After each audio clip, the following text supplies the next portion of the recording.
Die NG Gemeente Bergendal het my versoek om die erediens te lei wat op 21 Junie uitgesaai word. Hoe kies 'n dominee 'n preekteks? Ek het gedink om julle miskien 'n oomblik in te laat in die moontlikhede waarop 'n teks gekies kan word. Ons dominees daag gewoonlik by 'n erediens op met 'n klaar gekose teks, met 'n voorbereide preek. As 'n mens 'n vergelyking moet maak, dan is dit amper soos gaste wat aan 'n etenstafel 'n klaar voorbereide gereg ontvang, maar nie altyd vreeslik baie weet van die bestanddele, van die resep, van die voorbereidingsproses nie. So ek het gedink om julle vir 'n oomblik hier by my kantoor, NG Kerk Vrystaat se Synodale Sentrum in te nooi en in te laat by die keuse van die teks. Daar is 'n paar moontlikhede hoe 'n dominee by 'n teks uitkom. Die eerste is om gebeure en omstandighede in ag te neem. Op die kalender vandag is dit 16 Junie. Dis 'n swaar gelade datum vir ons Suid-Afrikaners. Vandag vier ons jeugdag, of eintlik is dit miskien beter om te sê ons herdenk jeugdag, omdat dit gepaard gaan met swaar, moeilike omstandighede. Ons dink terug aan die 1976 opstande in Soweto, waar daar betoog is teen ongelyke onderwys. Dis by ons Suid-Afrikaners ingeprent, die foto van 'n Hector Peterson skoolkind wat by die geleentheid dood is, en 'n hele klomp mense het op daardie dag hulle lewe verloor. So dis 'n moontlikheid dat ons, as ons 'n teks moet kies, aan 'n erediens dink, dat ons gebeure soos hierdie in ag neem. 'n Volgende moontlikhede uit van omstandighede in hierdie tyd is natuurlik, die hele wêreld word bedreig deur 'n virus, COVID-19, dit het dramatiese, radikale impak op ons almal, 'n negatiewe impak, en mens kan in die eredienste en in die tekskeuse daaraan aandag gee. 'n Volgende moontlikheid, wat natuurlik die eerste een behoort te wees en die ander nie uitsluit nie, is dat die Gees van God 'n teksgedeelte of 'n tema swaar op die hart van gemeente druk, of met 'n dominee in sy of haar binnekamer spreek, 'n teksvers op die hart lê, sodat hierdie die teks en die boodskap van Sondag is.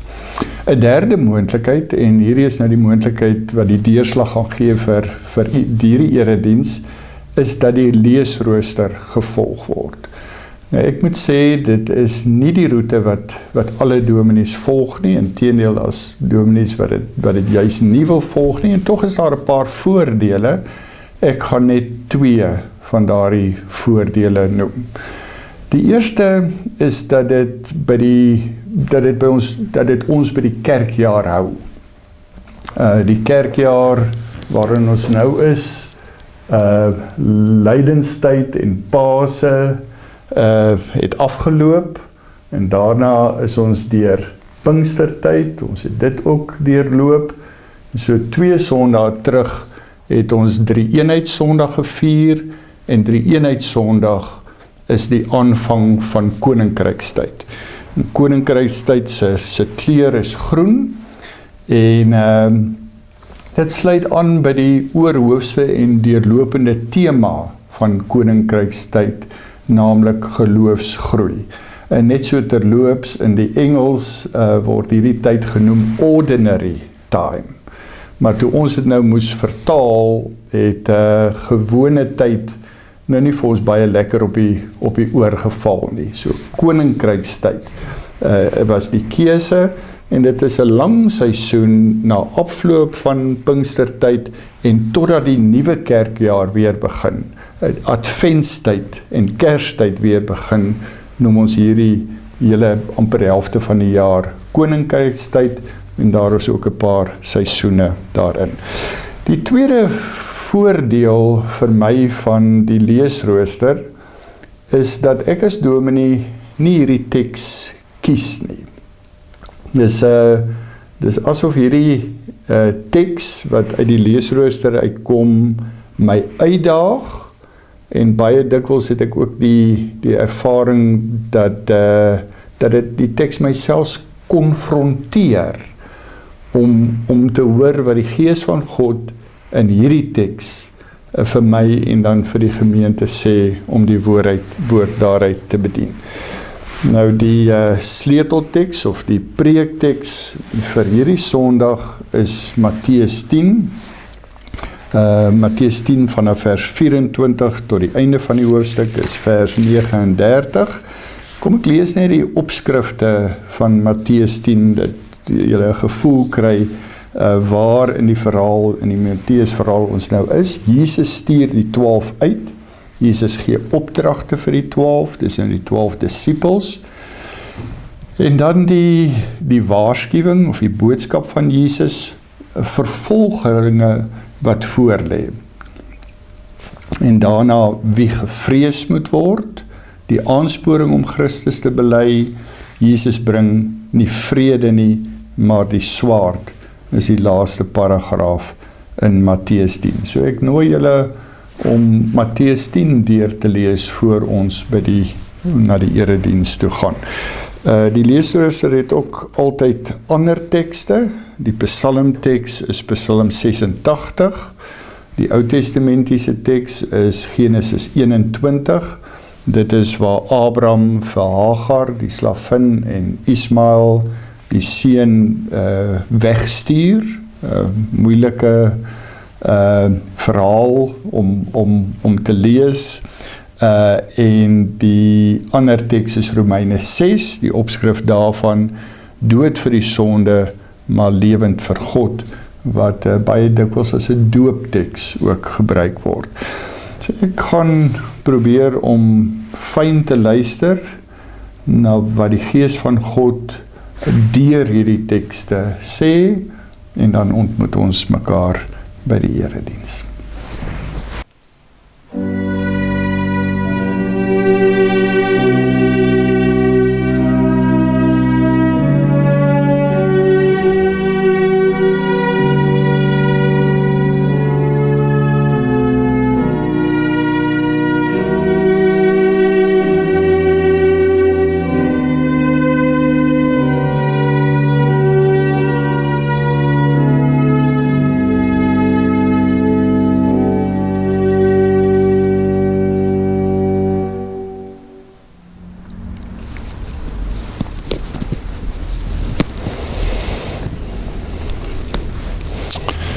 Ons begin die erediens met 'n paar verse, die eerste paar verse uit Psalm 86. Luister tog na my Here, verhoor my gebed, want ek is hulpeloos en arm. Beskerm my, want ek is u troue dienaar. Red my, want u is my God, op u vertrou ek. Wees my genadig, Here. Amen.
Ons lees vanmôre uit Matteus 10, voordat ons lees, bid ons saam.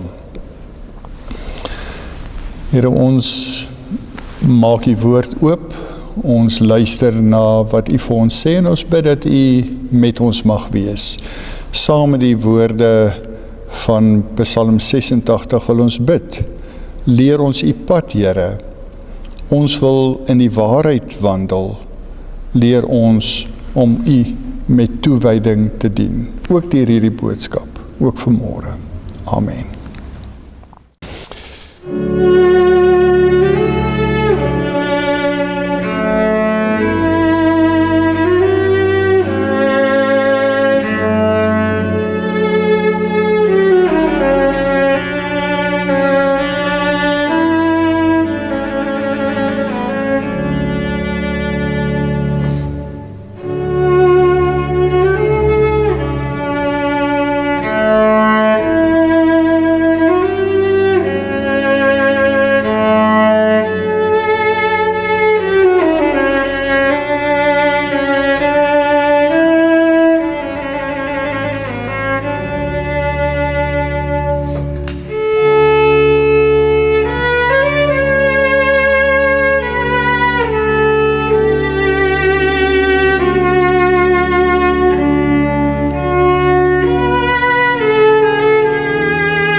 Die skrifgedeelte wat ons lees is Matteus 10 vanaf vers 24, net eers die eerste 2 versies daar. 'n Leerling is nie hoër as sy leermeester en 'n slaaf nie hoër as sy eienaar nie. 'n Leerling moet tevrede wees met hoe dit met hom gaan. Soos dit met die leermeester gaan, so ook met hom. En 'n slaaf, as dit met hom gaan, soos dit met sy eienaar gaan. Ons lees eers tot sover. Hier in Bergendal ken ons die ikoon van Christus en Vader Menas redelik goed. Dit dateer uit die 8de eeu na Christus en hierdie afdruk verskyn elke Sondag aand as ons Tazai-diens hou 1 keer 'n maand. Aan die regterkant is dit Christus. So hoe weet ons dat dit Christus is? Eintlik omdat dit daar staan. In Grieks, so op die regterkant, langs die ikoon staan Zoter, wat beteken verlosser of redder. En dan die stralekrans om Christus se kop, die heilou, daar is ook 'n kruis in, wat 'n teken is. En dan het hy die kleed van 'n monnik aan. In die een arm hou hy die woord, of eintlik die evangelies vas, en dan met sy regterarm, die is broederlik, vertroostend, vriendskaplik op die skouer van Vader Menas. As ons dan na die ander kant toe gaan, die linkerkant, ook daar staan Vader Menas, ons weet dat dit Vader Menas is, sy heilou is sonder 'n kruis, ook die kleed van 'n monnik wat hy aan het. In die een hand hou hy 'n rol, heel waarskynlik inskripsies, en interessant met die ander hand, die regterhand, seën hy vir Christus. So wat beteken hierdie, as ons op 'n dieper vlak daarna probeer kyk? Ek dink daar's onderskeid tussen die leermeester en die leerling. 'n Mens kan sien wie watter een is, en tog is daar baie ooreenkoms tussen die twee. As ek na die ikoon kyk, of eintlik as 'n mens hierdie ikoon lees, soos hulle sê, dan is dit alles behalwe blink gepoets. Dis alles behalwe triomfantalisties. Inteendeel, 'n mens sien nederigheid, bemoediging, saam op weg, heilig, gehoorsaam. Soos dit met die een gaan, so gaan dit ook met die ander. Soos die een se hart klop, so klop die ander se hart ook. Net so 'n bietjie agtergrond oor Vader Menas. Hy was 'n soldaat van beroep. Hy was in die Romeinse weermag, Romeinse leer, maar hy het uitgetree, weggegaan, die oomblik toe die keiser begin het om Christene te vervolg. Hy het jarelang in die woestyn, celibaat, eenkant, alleen gaan woon, en toe weer in die publiek verskyn, nadat hy die boodskap gekry het dat dit nou tyd is, en toe het hy gaan preek, gaan getuig vir Christus, openlik, nogal by 'n Romeinse godsdienstige fees. En daar is hy natuurlik gevange geneem, en hy het gesterf as 'n martelaar. Soos dit met die leermeester gaan, so het dit in hierdie geval ook met die leerling gegaan. Ek wil weer daardie 2 verse lees, en hierdie keer wil ek hê dat ons almal vir ons dieself vra, op watter manier is dit waar van my en jou, hierdie teks? Op watter manier is dit waar van my en jou? Dat ons 'n gedeelde identiteit met Christus het, en dat ons met Christus saam op weg is. Hierdie verhouding van leermeester en leerling. 'n Leerling is nie hoër as sy leermeester, en 'n slaaf nie hoër as sy eienaar nie. 'n Leerling moet tevrede wees as dit met hom gaan, soos dit met sy leermeester gaan, en 'n slaaf as dit met hom gaan, soos met sy eienaar. Ons gaan dan 'n bietjie verder lees, en die opskrif hier volgende in Matteus 10 is wie gevrees moet word. So, dit gaan oor bang wees en oor vrees. So voordat ons verder lees, wil ek hê dat ons die eerlike vraag aan onsself moet vra. Is ons bang?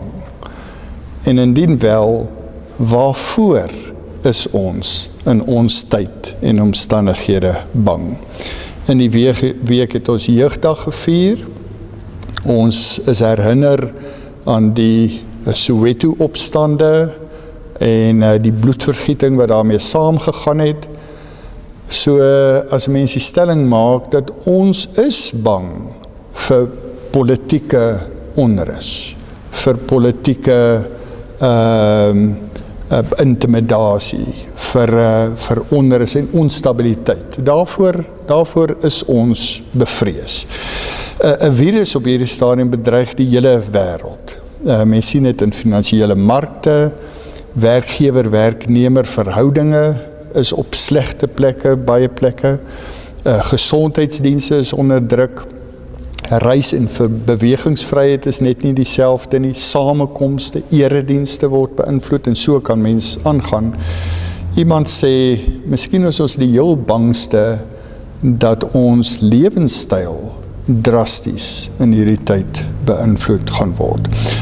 So in hierdie paragraaf wat nou in Matteus 10 volg, word daar 3 keer gesê, moenie bang wees nie. Dit is 'n vers wat seker die meeste in die Bybel herhaal word, en in hierdie klein paragraaf 3 keer moenie bang wees nie. So ek sal graag wil hê dat ons so een vir een na die 3 tekste sal kyk. Kom ons lees van vers 26. Moet ons nie bang wees vir mense nie. Daar is niks bedek wat nie openbaar gemaak sal word nie, en niks geheim wat nie bekend sal word nie. Wat ek vir julle in die donker sê, moet julle in die daglik sê. En wat in julle oor gefluister word, moet julle van die dakke af uitbasyn. So, moenie bang wees nie. Die rede vir hierdie moenie bang wees nie, dink ek, is die waarheid sal seëvier. Dit is een van my pa se aanhalings, wat hy baie gereeld gehad het, en ek dink nou terug aan hom. Die waarheid sal seëvier. Die waarheid sal aan die lig kom. Of valsheid en boosheid sal aan die kaak gestel word. Nou, as ek die uitdrukking gebruik, dit is 'n uitdrukking wat kom uit die middeleeue uit, en wat hulle in daardie tyd gedoen het op die markplein, is om misdadigers in 'n houtkas te sit, in 'n kaak te sit, en dan die kaak op te hys, sodat almal op die markplein hierdie misdadiger kan sien, baie dikwels kaal gestroop. Ek het oorweeg om 'n skets daarvan te vertoon, maar dit is gewoon te makaber. 'n Mens kan dit nie doen nie, dit wat mense aan mekaar gedoen het, en wat mense nog steeds aan mekaar doen. Maar die beeld is kragtig. Onreg en boosheid sal aan die kaak gestel word, sal in die lig kom, sodat almal dit kan sien. So die boodskap van moenie bang wees om voor mense te getuig nie. Moenie bang wees, soos die Engelsman sal sê, to speak truth to power. Moenie daarvoor bang wees nie. En die rede daarvoor is die waarheid sal seëvier. Dit sal aan die lig kom. Uiteindelik sal onreg, valsheid en boosheid aan die kaak gestel word, sodat almal dit baie duidelik kan sien. En dan die tweede, moenie bang wees, en die paragraaf begin by vers 28. Moenie bang wees vir die wat die liggaam doodmaak nie, maar die wat die siel kan doodmaak. Ekskuus, kom ek lees weer. Moenie bang wees vir die wat die liggaam doodmaak, maar die siel kan doodmaak nie. Nee, vrees hom eerder wat sowel die liggaam as die siel in die hel kan laat vergaan. Nou, hier dit sluit aan by Psalm 86, dat daar vyande en bedreiging kan wees. Ons moenie daarvoor bang wees nie. Vrees eerder hom, en dan is dit met 'n hoofletter gespel, met ander woorde, vrees eerder vir God. Nou, hierdie vrees is van 'n ander orde. Om in die vrese van die Here te lewe, dit verklaar heilige ontsag, afhanklikheid, oorgawe, toewyding, vertroue in lewe en dood en aanbidding. So om in die vrese van die Here te lewe, is van 'n heel ander orde as die bang wees waaraan ons gewoonlik sal dink. Moenie bang wees vir vyande nie, vrees eerder vir God. En dan, ons gaan dit nou nie lees nie, maar die laaste paragraaf in Matteus 10, se opskrif is, Jesus bring nie vrede nie, maar die swaard. En dan is 'n vreemde gedeelte om te lees, want dit sê dat Christus gekom het om skeiding te bring tussen kind en pa en ma, en man en vrou, om skeiding, maar die bedoeling daarvan is sekerlik dat ons die Here moet vrees, en dat dit eerste moet staan voor al die ander baie belangrike aardse verhoudings. As ek so daaraan dink, dan wil ek altyd glo dat in my verhouding met my vrou of my kinders behoort ek ook die Here te dien en aan hom getrou te wees. So ek kies nie vir naasbestaandes teen God nie, inteendeel, die prioriteit moet God wees. Die eer aan God, oorgawe aan God, die vrees vir die Here staan eerste. En in die verhoudings wat ons het met mense vir wie ons baie lief is, daarin kan ons die Here dien. Maar as dit dan daarop aankom dat ons kies vir mense vir wie ons lus is, en dit neerkom daarop dat ons teen God kies, of dat ons prioriteite nie reg is nie, dan sê hierdie gedeelte baie duidelik, vrees hom, wat nie net die liggaam nie, maar ook die siel kan raak. Vrees die Here, die tweede vrees. En dan die derde, moenie bang wees nie, in hierdie gedeelte van vers 29, is 2 mossies nie vir 1 sent te koop nie, en tog sal nie een van hulle op die grond val sonder die wil van die Vader nie. Van julle is selfs die hare op julle kop getel, moet dan nie bang wees nie, julle is meer werd as baie mossies. Nou hier is trooswoorde, moenie bang wees nie, hier is 'n versekering, God sorg vir alles en almal, die Vader, ons is meer werd as mossies, ons is vir hom kosbaar en ons sal versorg word. Selfs in hierdie tyd weet God hoe dit met ons gaan. Hy is bewus daarvan, hy leef saam met ons en uiteindelik sal hy vir ons sorg. Vir my was dit nou moeilik om te besluit in hierdie teksgedeelte of ek uitgedaag word en of ek bemoedig word. Wat wil hierdie teks presies vir my sê? Op watter manier moet ek daarop reageer? Uiteindelik dink ek sê die teks albei. Die teks sê, dink ek in die eerste plek, soos dit met ons leermeester gaan, so sal dit ook met ons gaan. So met die eerste bang wees, Christus deins nie terug om in die publiek die waarheid te spreek nie. En dit is ons uitdaging. Dit is my uitdaging, dit is jou uitdaging. Ons moet by die waarheid bly en die waarheid spreek, al is daar watter teenkanting of al is daar watter betuiging. Dit is vir my 'n uitdaging en hieraan moet ek gehoorsaam wees.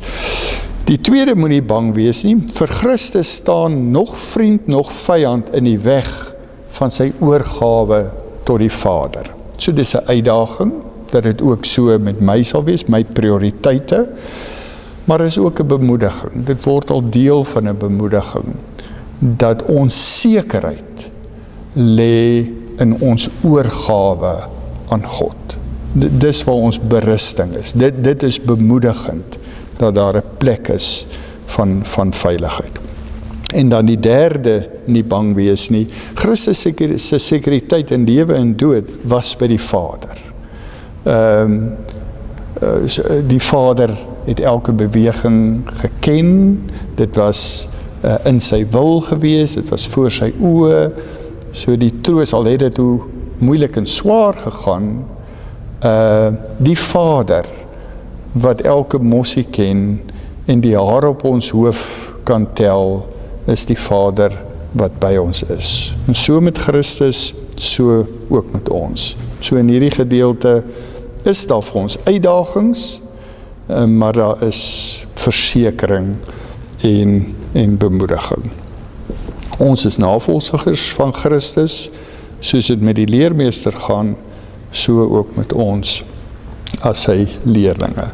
En kom ons keer terug en ons sluit af en ons sê ja, daar is baie dinge waarvoor ons bang is. En ons moet dit sekerlik erken. Jy moet sekerlik eerlik wees daaroor, dat daar dinge is wat ons bedreig, dinge is wat ons vrees, dinge is waarvoor ons bang is. Maar dan kom hier die woorde. In die eerste plek, woorde wat ons uitdaag, om te sê, dat ons getrou moet wees, dat ons gehoorsaam moet wees, dat ons nie nou mag nalaat nie, maar dan die troos. So as ek nadink oor Christus se lewe, Christus het 'n uitdagende lewe gehad, maar dit was ook 'n heel en 'n vol en 'n versorgde lewe. Soos wat dit met Christus gaan, so ook met my en jou en met ons. Amen.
Die uitsendingswoorde is die eerste paar verse van Romeine 6 en daarna die slotlied is 'n dooplied. Dit is my troos dat ek gedoop is. Romeine 6. Wat moet ons nou hiervan sê? Moet ons aanhou sonde doen sodat die genade kan toeneem? Beslis nie. Hoe kan ons wat dood is vir die sonde nog daarin voortlewe? Of weet julle nie dat ons almal in Christus Jesus gedoop is, in sy doop gedoop is nie?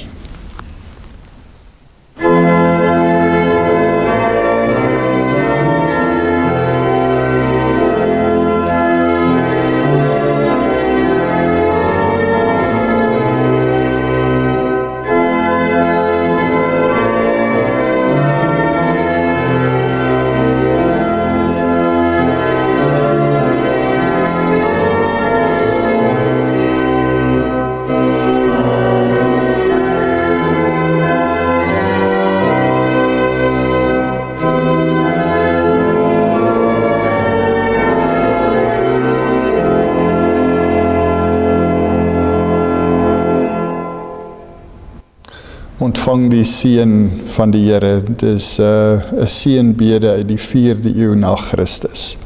Die Here is voor jou om jou pad gelyk te maak. Die Here is langs jou om jou in sy arms toe te vou. Die Here is agter jou om die aanvalle van die bose af te slaan. Onder jou om jou te dra as jy mag val. Rondom jou om jou te beskerm. Bokant jou om jou te seën.